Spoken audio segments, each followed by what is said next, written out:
Welcome Zakir Ali Anik, welcome Bangladesh. আসলে বাংলাদেশ আজকে যেভাবে খেলেছে totally outstanding. The way they have played is brilliant.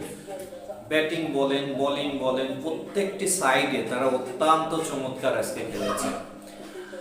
আমি সকালেই যখন খেলা দেখতে উঠলাম, বাংলাদেশ অত্যন্ত ভালো ক্রিকেট খেলেছে। বিশেষ করে জাকির আলী অনিকের কথা বলতে হয়, একটা ভুল বোঝাবুঝির কারণে একসময় কিন্তু সে ড্রেসিং রুমে চলে যায়, বাট পরবর্তীতে সে কিন্তু ফেরত আসে এবং আসার পরে আমরা যে যে ঝড় দেখেছি, যে তাণ্ডব আমরা দেখেছি, সেটা কিন্তু অসাধারণ। এক কথায় জাস্ট ওয়েস্ট ইন্ডিজের বোলিং এর উপর যে তাণ্ডব লীলা এভাবে চালানো যায়, এটাই মনে হয় প্রথম আমরা জাকির আলী অনিকের ব্যাট থেকে দেখেছি।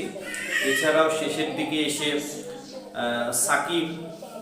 সাকিবের যে সিক্স, বিশাল সিক্স ওয়েস্ট ইন্ডিজের বিপক্ষে, তো এটা আমার কাছে মনে হয় একটা নতুন বাংলাদেশ, স্পেশালি ইন টি20।